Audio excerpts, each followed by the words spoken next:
Et salut tout le monde, bienvenue dans ce nouveau Café du jeu, ça fait super plaisir. Aujourd'hui, je vais vous parler des jeux que j'ai joués ce mois-ci. On aura plusieurs catégories, je joue en solo, je jouais en duo, les jeux d'ambiance et une nouvelle catégorie, je jouais sur BGA, Board Game Arena. Donc Board Game Arena, c'est le site ou l'application qui vous permet de jouer à des jeux de société sur internet, sur écran.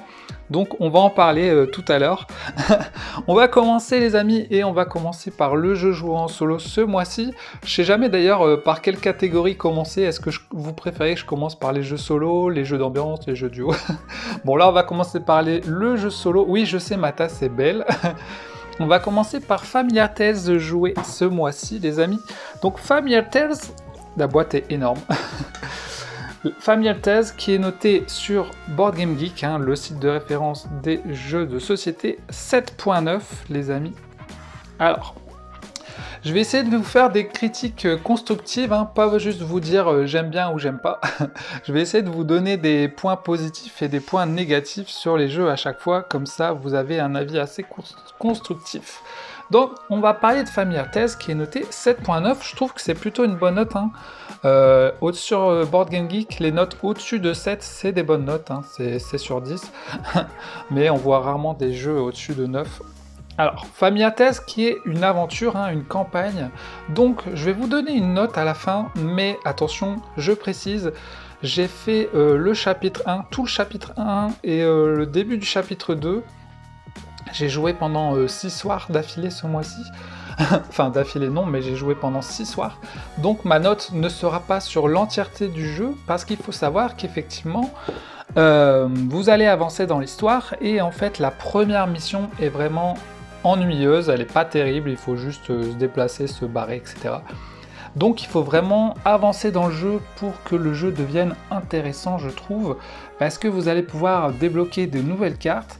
L'aventure, elle va devenir de plus en plus intéressante, vous allez pouvoir acheter de nouvelles cartes d'ailleurs, et il va se passer de plus en plus de choses. Donc moi j'aime bien ce jeu Familiar Tales, je le trouve très sympa. En point positif, je dirais son univers qui est vraiment, bah regardez, son univers est vraiment très sympa avec les personnages, etc. Le matériel aussi qui est très sympa. L'aventure qui est plutôt sympa. Quoi d'autre? Ouais, beaucoup de matériel. Une aventure qui est très longue, hein, il y a 80 pages dans le livret. Donc pour arriver à bout, faut y aller quand même. Et on sent quand même qu'ils se sont donné du mal voilà, à faire les différentes missions, à faire tout le matériel. Il y a quand même beaucoup de travail derrière et ça, il faut le souligner, les amis. Franchement, en avançant dans l'émission, je suis assez impressionné par tout le travail qu'il y a derrière, les figurines, etc. Donc si vous avez trouvé ce jeu à 20 ou 30 euros, ça vaut le coup. Après, je vous le conseille pas au-dessus de 35 euros. Ça commence à faire cher et justement je vais vous parler des défauts de ce jeu. Bon déjà c'est un jeu à application, donc si vous aimez pas les jeux à application, ça vous dérange, ben non, c'est stop. Moi ça m'a pas trop dérangé, mais c'est vrai qu'elle est quand même assez présente parce que par exemple à chaque fois que tu finis un tour d'un perso, tu vas le noter sur l'application. À chaque fois que tu vas avancer dans l'histoire, tu vas devoir noter des trucs sur l'application pour qui te raconte l'histoire. Donc elle est vraiment très très présente, je trouve que c'est quand même un gros défaut du jeu. Autre défaut du jeu, les combats qui sont très lourds je trouve, parce qu'en fait à chaque fois tu vas devoir dépenser au moins 5 cartes pour faire un seul de dégâts à un monstre, parce que les monstres auront à peu près souvent 5 ou 6 de bouclier, donc il faudra faire au moins 5 d'attaque sur tes cartes ici, là, en rouge ou en vert, pour pouvoir essayer de leur faire perdre un dégât. En tout cas, au début, vos armes ne feront qu'un dégât. Là, je suis arrivé à une mission où j'ai trouvé une arme qui fait 2 dégâts, donc ça commence à aller mieux. Mais au début, en tout cas, les combats sont assez lourds et on se pose même la question, est-ce que c'est pas mieux de s'enfuir directement sans faire de combat? Moi, dans la deuxième mission, je me suis enfui sans faire de combat. Donc voilà. Donc j'aime bien Familiar Tales, mais voilà, il n'est pas exempté de défauts. les combats qui sont un peu lourds. Voilà, et également, ben, maintenant on a tellement de bons jeux que Familia Tales par rapport à un bon jeu, et ben on peut se poser la question, est-ce que je sortirais pas un autre bon jeu à la place de Familia Tales? Donc je sens que il y a des gens qui vont le revendre parce qu'ils ont d'autres bons jeux. Aussi c'est un jeu assez familial, hein. Si vous êtes un joueur expert ou initié plus, bon bah passez votre chemin les amis. Donc moi je vais lui mettre la note de 7. Même si j'aime bien le jeu, voilà, je trouve qu'il a des défauts, il n'est pas parfait. J'essaierai de le continuer un jour si j'ai le temps, pour avancer le plus loin possible, parce que je pense qu'il peut me surprendre encore dans les différentes missions. Il y a certaines missions qui m'ont agréablement surpris, et j'ai vu beaucoup de critiques sur le jeu, mais de gens qui avaient fait que la première mission. Donc forcément, si vous faites que la première mission, le jeu n'est pas terrible. Je vous conseille vraiment d'aller plus loin dans le jeu. Si vous jouez avec des enfants, apprenez le jeu d'abord, avant, parce qu'il y a quand même beaucoup de choses. D'ailleurs, le livret de règles a encore un défaut. Il manque quelques trucs dans le livret de règles. Par exemple, au début, il y a des cartes à mélanger et ils vous disent pas toutes les cartes qu'il faut mettre, parce qu'il faut mettre aussi les trucs d'histoire dans ces cartes-là, les mélanger et les mettre sur la table. Tu peux les acheter. Voilà, il manque quelques petits trucs des fois dans le livret de règles. Mais voilà, parfois on peut être un peu perdu. Par contre, si vous aimez les jeux de deck building, c'est quand même un jeu de deck building, donc voilà. Mais si vous êtes vraiment débutant dans les jeux, je vous conseille pas quand même.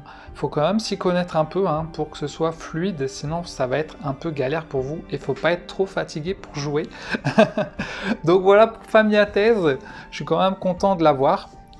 Moi je ne revends pas, j'essaierai de finir, en plus j'ai peint toutes les figurines et tout, donc voilà, je l'aime bien ce jeu, mais voilà, vous voyez ma note, je la baisse un peu par rapport à la note de Board Game Geek. Donc voilà les amis, on va passer maintenant au jeu en duo. Et ouais, alors qu'est-ce qu'on a joué en duo les amis? Eh bien j'ai joué à Black Story avec ma compagne, on aime bien jouer à Black Story de temps en temps. Là, c'est la version Femme Fatale, parce qu'il y a plein de versions avec des thèmes différentes.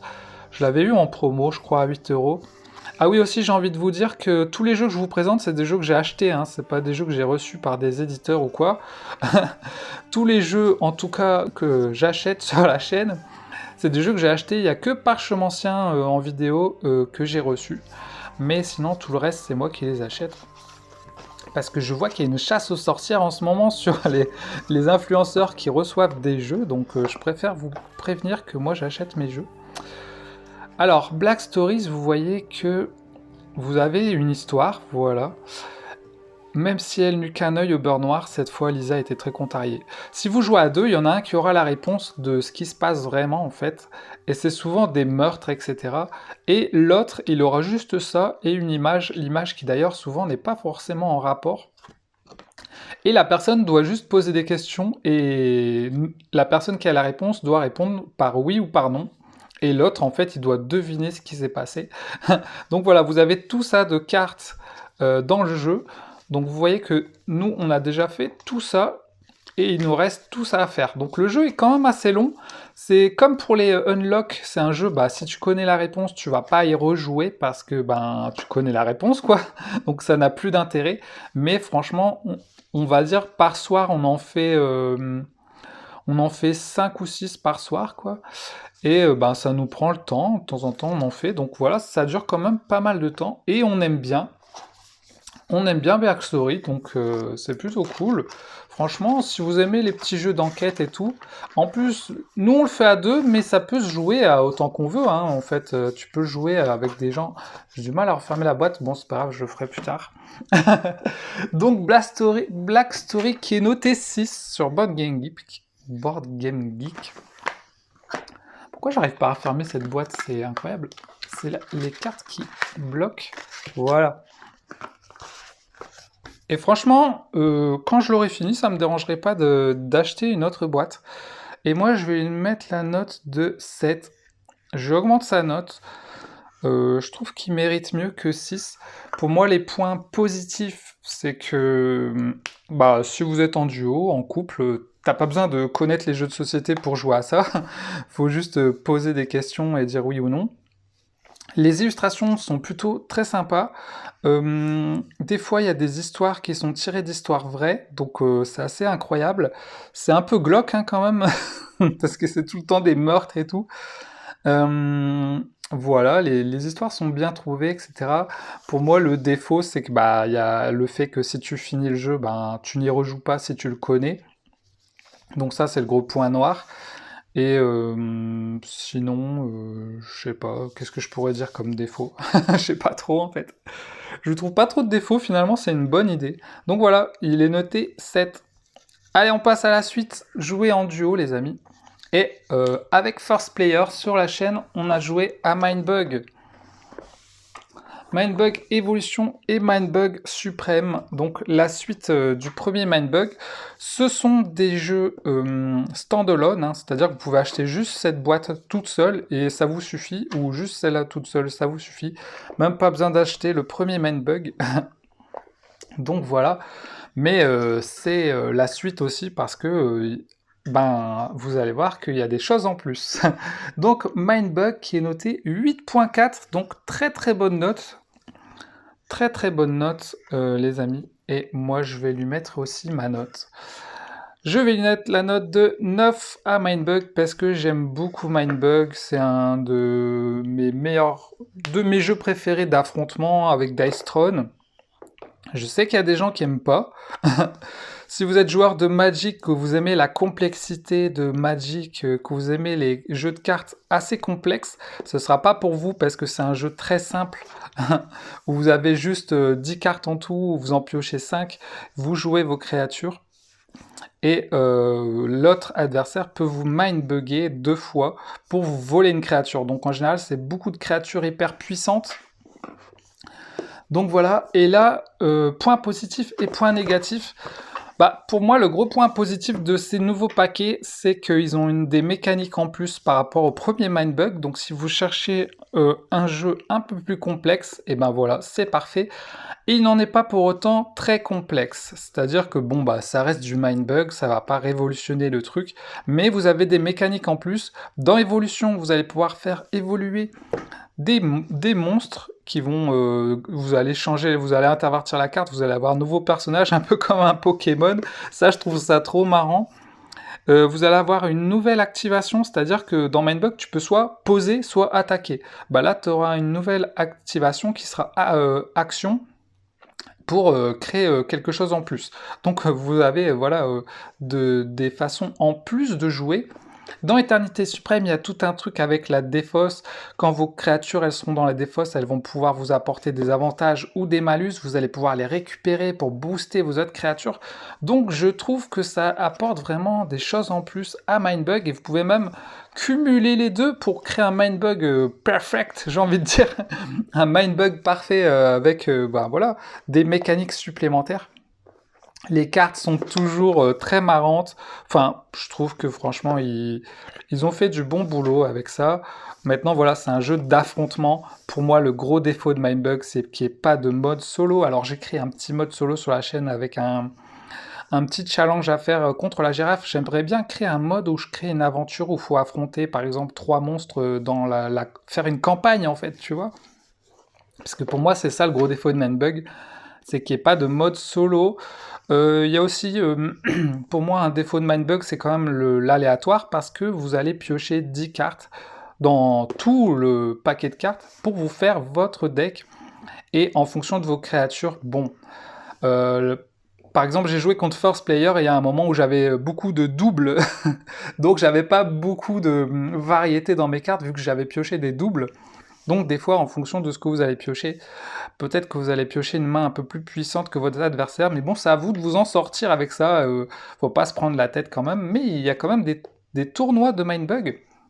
Je trouve que s'ils font des tournois, ils devraient mettre quelques règles, par exemple, pouvoir bannir certaines cartes, voilà, parce qu'il y a peut-être des cartes hyper puissantes. Je pense par exemple au premier Mindbug où il y avait la girafe qui te permet de récupérer toute ta défausse, qui était assez puissante, et si tu l'avais en tournoi, ben, souvent tu gagnais, donc voilà, peut-être ce défaut de cartes qui sont assez fortes, mais bon, c'est à ça que sert le Mindbug, les amis, à voler les créatures les plus puissantes à vos adversaires. Donc le conseil dans Mindbug, c'est d'essayer de garder au moins un Mindbug au cas où, pour pas que vous soyez dans la mouise. Donc voilà, pour moi, le point positif de Mindbug, c'est ça se joue vite, c'est rigolo, tu peux l'apprendre facilement à beaucoup de gens. Et le défaut de Mindbug, ben, c'est son côté un peu aléatoire. Son côté, si vous êtes un joueur qui demandait vraiment de la complexité, bon, non, c'est pas pour vous. Allez chercher plutôt des jeux comme Magic où il y a plus de choses à faire. Voilà, donc voilà pour Mindbug, les amis. Allez, on continue, on enchaîne et on va passer aux jeux d'ambiance. Et je vous garde les jeux BGA pour la fin. Et en jeu d'ambiance, je vous mets la ambiance. Bon, il n'y en a que deux. En fait, bon, bah, il y en avait d'autres, hein, mais j'en ai déjà parlé dans les cafés des jeux, donc j'en reparle pas. Et on a le petit qu'est-ce qu'il fait le petit qu'est-ce qu'il fait qui est noté 6.2.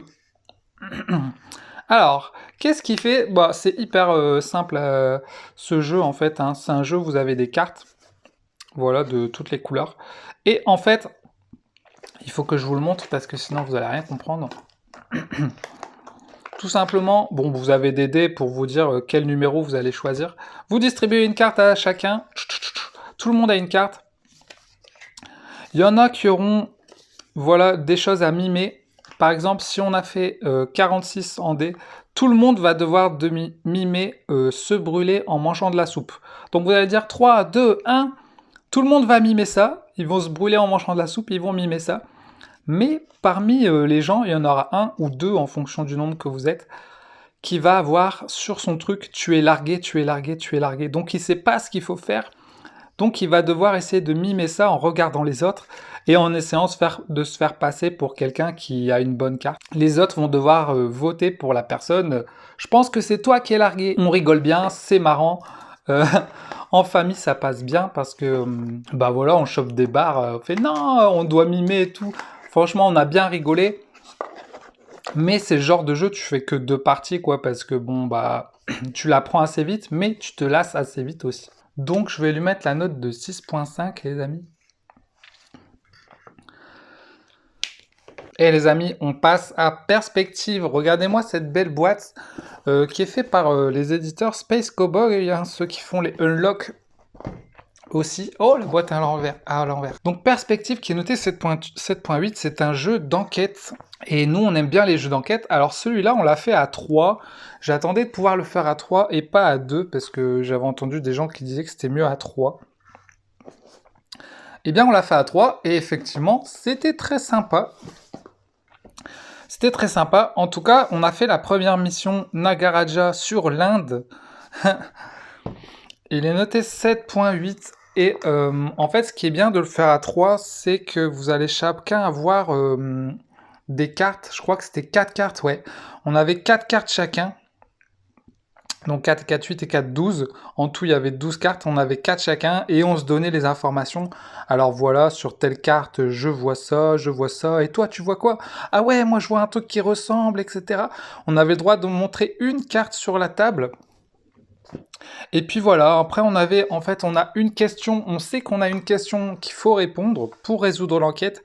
Et une fois qu'on pense à connaître la réponse, eh bien en fait on a 3 nouvelles questions qui apparaissent et il va falloir répondre à ces 3 questions plus la question de l'enquête. Et il va falloir y répondre. Et du coup on a bien apprécié les amis et je vais lui mettre une note de 7.8. Je vais lui laisser sa note, je trouve que c'est plutôt une bonne note. Alors dans les points positifs, eh bien, je trouve que déjà c'est bien, c'est qu'on n'a pas besoin d'application. Ça, gros point positif par rapport au Unlock. On travaille la mémoire visuelle avec les cartes qu'on regarde, et en même temps la mémoire auditive en fonction de ce que les gens nous disent. Voilà, ils vont nous donner des infos. Donc je trouve que c'est pas mal, ça fait jouer les deux types de mémoire. D'ailleurs, moi j'ai plutôt une mémoire visuelle que auditive. Souvent j'ai des problèmes de concentration quand on me parle, mais je préfère regarder. Donc voilà, et quand vous jouez à 3, ben, c'est comme un escape game finalement, chacun va apporter un peu sa pierre à l'édifice, et chacun va donner son truc, et on va parler ensemble. Les visuels sont cool, l'histoire est originale, en tout cas la première, on attend de faire les autres. Les points négatifs, en tout cas pour la première histoire, c'est quelque chose sur l'Inde, et du coup il y a des prénoms indiens, donc je crois que c'est fait exprès pour complexifier peut-être un peu le truc, parce qu'au début on est un peu perdu, on se dit ah comment elle s'appelle elle, comment il s'appelle lui, parce qu'ils ont des prénoms indiens, et c'est dans la ville de machin en Inde et tout, donc des fois t'es un peu perdu et tout, c'est peut-être pour complexifier un peu le truc, justement, si vous n'êtes pas à l'aise, voilà, avec des prénoms comme ça en Inde et tout, vous allez être un peu perdu au début, mais au final, il n'était pas très difficile, on l'a réussi, on a eu tout bon, on a trouvé ça assez facile, on a dit bon, ça va en fait, donc on attend de voir, apparemment ça va monter un petit peu en niveau. Voilà. Qu'est-ce que je pourrais lui reprocher à ce perspective? J'ai pas grand-chose à lui reprocher en fait, à améliorer, non, je vois pas là, franchement, j'ai pas de défaut à lui donner, franchement, c'était un bon petit truc. On a bien aimé, voilà, donc je laisse sa note de 7,8, c'est très bien. Et allez, on continue les amis, et maintenant on a fini tout ça, on va passer à BGA, et oui. Donc effectivement, j'ai joué sur Board Game Arena, qui te permet de jouer à des jeux de société en ligne, et sur ordinateur ou sur téléphone. C'est Jouons en solo qui m'a présenté le site, elle m'a dit vas-y on pourrait faire des parties et tout, j'ai dit oh, ok. Du coup je me suis inscrit et j'ai fait plein de parties et j'ai découvert Pixies, donc, et d'ailleurs je vais vous en parler. J'ai joué à Pixies sur BGA et j'ai apprécié ce jeu, du coup je me le suis acheté. Et ouais, parce qu'il y a aussi des gens qui disent que BGA ça peut faire perdre des ventes. Mais en fait non, je pense pas, parce que moi par exemple j'ai essayé Pixies sur BGA, j'ai fait 20 parties et du coup je me suis acheté le jeu parce que j'ai bien aimé, donc je pense qu'au contraire ça peut faire des ventes BGA si on aime bien les jeux. Donc il est noté 6,6, c'est pas terrible hein, comme note finalement. Et Pixies, c'est quoi le but de Pixies? Haha, et ben on va avoir plein de cartes, je vais vous les montrer parce qu'elles sont très belles. Ces petites cartes, la boîte, regardez, elle est trop marrante parce que regardez, par rapport à une boîte comme perspective, regardez comment elle est petite. Alors, on parlait d'écologie la dernière fois avec Seb, et voilà ce qu'on veut les amis. Pourquoi faire plus gros que ça? Non, c'est très bien, on a ça. Des fois, on a des jeux de cartes comme ça et on a des boîtes immenses. Bon bah là, c'est très bien. On a une petite boîte, on peut la transporter partout. Et ça, c'est super. Elle est incroyable, cette boîte. Très petite et très mignonne. Et voici les cartes qui sont très belles, les amis, du jeu Pixies. Donc vous avez différentes couleurs. Donc, en gros... pour moi, c'est une sorte de Skyjo amélioré. Alors je sais, il y en a qui vont me dire, mais non, c'est pas Skyjo, qu'est-ce que tu racontes? Pourquoi je vous dis ça? Parce que dans Skyjo, c'est très simple. Vous allez avoir une pioche et une défausse dans Skyjo, et vous avez votre zone devant vous avec vos cartes. Vous êtes d'accord, hein? Vous avez votre carte qui sont des chiffres en fait, des -1, des -2. Et dans Skyjo, vous avez le choix de prendre la pioche, prendre la défausse, vous prenez une carte et vous la mettez dans votre zone. Et puis le but, c'est d'avoir le moins de points possible. Voilà. Et bien dans Pixies, attention, la grosse différence, c'est qu'au lieu d'avoir une pioche et une défausse, vous avez une rivière de cartes. Donc si vous jouez à 4 ou à 2, vous avez 4 cartes quoi. Vous allez en prendre une et vous allez mettre dans votre zone, voilà. Et puis le but c'est de faire le plus de points, voilà. Donc voici la oh j'arrive pas. C'est la même chose que Skyjo, mais il y a quand même des différences parce qu'il y a des façons de gagner des points. Il y a 3 façons de marquer des points, les escargots, quand vous avez 2 fois la même carte ou quand vous avez les mêmes couleurs. Donc votre première manche, vaut mieux miser les gros numéros, faire par exemple 2 x 8 pour avoir 8 points. Et les dernières manches, il faut mieux miser plus les couleurs parce qu'elles vont vous rapporter 4 points par couleur si vous avez des cartes de même couleur qui sont proches les unes des autres. Donc voilà, j'ai beaucoup apprécié Pixies sur BGA. J'ai fait 20 parties et du coup je me suis commandé le jeu. Alors, points positifs et points négatifs les gens. Je vais lui mettre la note de 8. Et ouais, je lui augmente sa note, je trouve qu'il mérite largement sa note. Et c'est le genre de jeu qui peut rendre addict en fait. T'en fais une, t'en fais deux, t'en fais trois, et t'as envie de continuer, voilà, et t'as envie de t'améliorer, t'as envie de découvrir les cartes, etc. Et là, justement, Quand je jouais sur BGA, je me rendais pas compte des cartes qu'il y avait. Et là, en ayant le jeu, je peux me dire, ah ouais, mais en fait, il y a que 3-6 par exemple. Il y a que 2-7, tu vois. Quand tu joues sur BGA, tu sais pas trop le nombre de cartes. Et là, tu te rends compte des cartes. Ah ouais, vous avez une autre façon de marquer des points, c'est ce petit truc-là qui dit, par exemple, pour toutes les cartes jaunes que vous avez 1 point par carte jaune. Donc voilà, on va dire que c'est un Skyjo plus pour les gamers, en fait. Vous voyez, Skyjo, c'est pour les enfants, pour les gens du public, pour tout le monde. Là, il y a un petit cran au-dessus, un peu plus pour les gamers qui aiment bien voilà, s'affronter, etc. Mais vous pouvez quand même le faire découvrir. Je vais essayer de le faire découvrir autour de moi, tu vois. Mais il est peut-être un peu plus complexe que le simple Skyjo. Donc voilà, mais justement, je trouve que ça apporte un peu plus. Donc point positif, très belle carte, très beau jeu, très bonne idée. Jeu qui peut devenir addictif si on aime ce genre de jeu.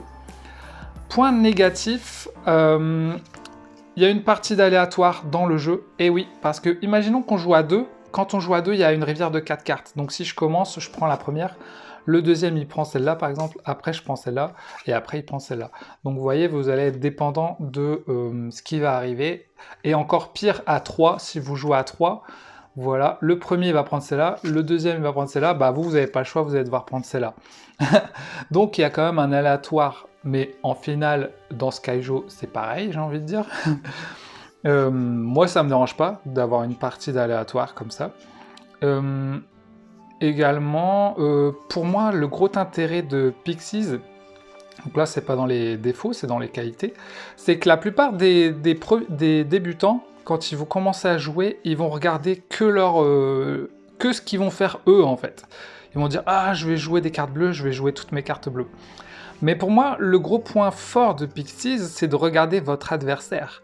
Si vous voyez que votre adversaire, par exemple, il joue plein de cartes vertes parce qu'il veut gagner des points avec des cartes vertes, ou par exemple qu'il a une carte numéro 9 et qu'il cherche un deuxième 9 pour avoir 9 points, et que vous voyez une carte qu'il a envie de prendre, et ben prenez-la en fait, comme ça il ne pourra pas la jouer et il ne pourra pas marquer des points. Et ça, c'est les joueurs qui sont un petit peu plus expérimentés, ils vont regarder leur tableau à eux, mais le tableau de leurs adversaires pour prendre des cartes qu'ils ont envie d'avoir en fait. Et oui, parce que le but c'est de gagner, c'est d'avoir le plus de points, mais c'est aussi que vos adversaires aient pas le plus de points. Donc si vous voyez une carte qui peut très bien marcher chez l'adversaire, ne la lui laissez pas, prenez-la en fait. Donc voilà, pour moi c'est le gros point fort de Pixies. Vous pouvez jouer votre tableau, mais en même temps regardez ce que vos adversaires ont besoin. En point négatif, voilà, il y a cet aspect aléatoire, il y a... qu'est-ce que je pourrais dire en point négatif Franchement, là, je vois pas en fait un point négatif. Qu'est-ce qui m'a dérangé Ça se joue bien à 2 joueurs. À 2 joueurs, ça se joue très bien. À 3, ça se joue bien aussi, mais vous avez moins de choix, parce que vous avez qu'une rivière de 3 cartes, donc vous avez encore moins de choix à 3. À 4, ça se joue bien aussi, mais c'est un peu plus long. Alors moi, je vous conseille, si vous voulez découvrir Pixies, franchement, testez-le sur BGA, c'est gratuit, vous faites un compte. Si vous êtes joueur solo, bah en plus, vous pouvez y jouer en solo. Donc, testez-le sur BGA, et puis si vous l'aimez, vous pouvez le prendre ou pas. Hein. Mais franchement, ça vaut le coup de le tester sur BGA. Donc voilà pour Pixies, les amis. Ensuite, on va continuer aux jeux que j'ai découverts sur BGA et que j'ai joué sur BGA. Alors, ceux-là, je ne les possède pas, je ne les ai pas achetés. On a Challengers noté 7.1. Challengers qui est noté 7 points, c'est un jeu où vous allez construire votre deck au fur et à mesure des parties, et vous allez faire des affrontements en 1 contre 1. Et par exemple, c'est bien de jouer à 4 ou à 6. Comme ça fait un petit tournoi en fait, 1 contre 1, et après vous passez à quelqu'un d'autre et vous faites un 1 contre 1. Et à chaque fois, vous allez améliorer votre deck de personnages pour faire des combos, etc. Voilà, donc moi je vais lui mettre la note de 6.9. Je lui baisse un petit peu sa note. Point positif et point négatif. En fait, Challenger, c'est plutôt une bonne idée. Je l'achèterai pas, ce jeu. Sur BGA, c'est pas mal aussi de le tester. En point positif, bah, il y a des cartes assez rigolotes. En tout cas, quand moi j'ai joué sur BGA, j'ai bien aimé. Mais c'est un jeu qui mérite plusieurs parties vraiment pour apprendre à dompter le jeu, à connaître les cartes, à connaître quels sont les meilleurs combos, quelles sont les meilleures cartes. C'est pas en une partie que vous allez dompter le jeu, c'est vraiment un jeu voilà qui est. Faut apprendre à le connaître pour devenir fort et connaître les meilleurs combos, etc. Donc, point positif, des cartes rigolotes, une mécanique assez rigolote, etc. Mais point négatif, bah, en fait, ça va vraiment se jouer à la construction du deck. Une fois que vous allez jouer, ben, c'est juste vous retournez vos cartes et c'est tout, quoi. Donc, au niveau gameplay, bon, bah, c'est pas ouf, hein, vous retournez juste vos cartes. Il y a peut-être seulement les cartes qui vous disent ah, piochez une carte dans votre deck, mettez-la en dessous. Voilà. Mais sinon, le reste, c'est juste vous piochez votre carte et vous voyez si vous gagnez ou pas. Une grosse partie d'aléatoire, hein. Des fois, moi, je prenais des cartes qui me donnaient des bonus à la fin et je les piochais bien sûr au début. Donc, il y a cette partie de ton deck, si tu le pioches tes personnages au mauvais moment, bah, tu perds. Donc ça, c'est un gros point négatif, mais bon, ça fait partie du jeu, hein, finalement, c'est un peu comme au poker, si tu pioches des mauvaises cartes. Donc voilà pour Challenger, j'aime bien faire mes petites parties, mais je sais que c'est pas pour tout le monde du tout et je l'achèterai pas, j'aurai personne pour jouer avec moi, ça c'est clair.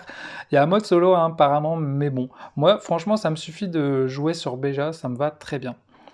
On continue les amis avec Captain Flip noté 6.9.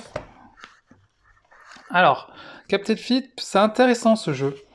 C'est intéressant parce que c'est un jeu pour plutôt les débutants ou les joueurs, c'est un jeu très simple, hein. Si vous êtes un joueur expert, vous cherchez un gros jeu, laissez tomber, hein. Ça, c'est un jeu très très simple, plutôt orienté famille-enfant. Et en vrai, j'ai joué sur BGA et je me suis pris au jeu, hein. J'aime bien me faire des petites parties de temps en temps. Voilà, vous avez un plateau comme ça, vous piochez des pirates et vous les posez dans votre colonne. Et chaque pirate, différent personnage, vous donnera des points, des pièces d'or. Et à la fin, c'est celui qui a le plus d'or qui gagne la partie. Et en fait, la particularité, c'est par exemple, si vous voulez prendre le pirate qui vous donne 4 pièces, il vous donnera 4 pièces que lui s'il est tout en haut, par exemple. Mais vous avez le choix soit de le prendre, ou soit de le retourner et prendre le personnage qui est derrière. Mais une fois que vous l'avez retourné, vous n'avez pas le choix, vous devez prendre le personnage. Donc, il y a cet aspect rigolo où soit vous le prenez, soit vous devez le retourner. Et puis, vous allez mettre vos personnages et faire des parties, voilà. Je vous conseille aussi de l'essayer sur BGA si vous pouvez. Le jeu est plutôt rigolo. Moi, j'aime bien. Voilà, les cartes sont rigolotes. J'ai vu le matos en vidéo, il a l'air assez rigolo en vrai. Je pense pas que je l'achèterai. Alors, pour moi, les points positifs du jeu, ben, les cartes qui sont vraiment rigolotes, enfin, les cartes, c'est pas des cartes en vrai, mais les illustrations sont vraiment sympas. Le gameplay est fluide, facile à apprendre, simple, ça se joue très facilement. Et comme Pixies, c'est un jeu qui peut devenir addictif parce qu'on a envie d'y revenir, de faire plusieurs parties, etc. au fur et à mesure. Donc, on avait sa note. Ah, on avait sa note qui était de 7, ça. 6.9, ouais, presque 7. Et moi, je vais mettre une note de 7.5. J'augmente sa note parce que j'aime très bien Captain Flip. Je sais que tout le monde n'aimera pas parce que c'est orienté très famille, hein. Si vous êtes un joueur solo, je vous conseille de jouer sur BGA contre des adversaires. Pour moi, le gros point négatif, c'est il manque, franchement, il manque de personnages. Il n'y a que 9 personnages. Et en gros, en une partie, vous allez voir tous les personnages. Donc pour moi, il manque vraiment. Il faudrait 2 fois plus de personnages, peut-être 18, donc, et peut-être plus de plateaux pour que ce jeu devienne plus complet en fait. Parce que là, j'ai l'impression d'avoir un moitié de jeu. Donc j'attends de voir des extensions ou autres avec de nouveaux personnages. Parce que là, je trouve que c'est un peu light, voilà. Mais à tester, ça peut devenir un peu addictif. Mais voilà, à force d'en faire, on s'amuse, on essaye de progresser. Encore pour Pixies, comme pour Pixies, etc., il y a cette truc d'aléatoire parce que à chaque fois vous allez avoir un truc, des fois qui va pas vous convenir ou quoi, mais bon, faut faire avec, voilà, c'est comme ça. Voilà pour Captain Flip, très sympa. Ensuite, on a Lucky Number, noté 6.4. J'ai découvert Lucky Number aussi sur BGA, ça c'est cool, hein. Vous voyez, j'ai pu découvrir tous ces jeux-là, pas besoin de les acheter et tout. Lucky Number, j'hésite à me l'acheter parce que je me dis peut-être que je peux y jouer avec des gens et tout, ça peut être sympa. Il y a même un petit mode solo, je sais pas ce que ça donne, mais c'est plutôt cool, hein. Vous avez juste un carré comme ça avec des nénuphars là. Vous avez le choix de piocher un nouveau nénuphar ou de le prendre parmi celui que votre adversaire a défaussé. Et en fait, il faut faire dans l'ordre. Vous voyez là, 1, 4, jusque... Le plus grand chiffre, c'est 20. Il faut aller dans l'ordre par là et dans l'ordre par là. Croissant, quoi. Donc, il y a ce truc de se dire, ah voilà, si je pioche un 13, où est-ce que je vais le mettre, etc. La première partie, vous galérez, et après, c'est bon, c'est parti. Vous pouvez faire plein de parties. Et c'est plutôt rigolo. Donc voilà, il est noté 6.4 et je vais lui mettre la note de 7. C'est une point positif, très bonne mécanique je trouve, d'avoir trouvé cette mécanique. Si vous aimez les sudoku, les trucs un peu mots fléchés, puissance 4, tous ces trucs voilà un peu où il faut réfléchir stratégiquement avec des chiffres, voilà, des numéros. Et ben je trouve que ça marche très bien Lucky Number. J'ai été assez agréablement surpris, donc voilà, je lui montre sa note. À tester aussi sur BGA si vous pouvez, hein, c'est gratuit, profitez-en. Après vous pouvez avoir un compte premium et tout, mais bon, je pense que je me l'achèterai peut-être, j'hésite. Mais voilà, j'ai bien aimé Lucky Number, très sympa. Ensuite, on avait Donuts qui est noté 6.4. Alors Donuts c'est un jeu en duo seulement. Vous voyez là, hop, Donuts c'est un jeu en duo où vous avez des cases, voilà, vous mettez vos donuts.